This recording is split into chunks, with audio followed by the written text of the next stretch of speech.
চাঁদপুরের মতলব উত্তর উপজেলায় ডিবি পরিচয়ে ডাকাতির চেষ্টা করার সময় ৩ জনকে আটক করেছে স্থানীয়রা। গতকাল ১ ফেব্রুয়ারি চাঁদপুরের মতলব উত্তর উপজেলার ঠাকুরপাড়া গ্রামে ডিবি পরিচয়ে এক সংঘবদ্ধ চক্র ডাকাতির চেষ্টা চালায়। ঘটনার সময় ৩ জনকে আটক করে একটি মিনি ট্রাক আটক করে স্থানীয়রা। পরে তাদের পুলিশের কাছে সোপর্দ করা হয়। বিস্তারিত দেখুন মনিরুল ইসলাম মনিরের প্রতিবেদনে। মতলব উত্তর থানার এসআই দেলোয়ার হোসেন জানান, আটককৃতদের থানায় নিয়ে যাওয়া হয়েছে। কোহিনুর খবির উদ্দিনের স্ত্রী জানান যে ঘটনার দিন সকালে নীল রঙের মিনি ট্রাকে ডিবি পরিচয়ে এসে গরু নিয়ে যাওয়ার চেষ্টা করা হয়, কিন্তু প্রতিবেশী আফজাল তাদের সন্দেহ করে আটক করেন। পরে ঘটনা পুরোপুরি উদ্ঘাটিত হয়। আটককৃতরা হলেন হাজী কবির, গোলাম রাব্বি এবং সাদ্দাম।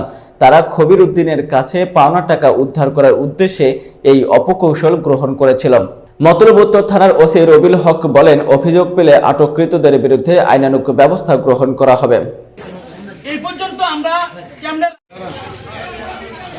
ফেসবুকে স্যার মতলব থানাতে ১ নম্বর সুদি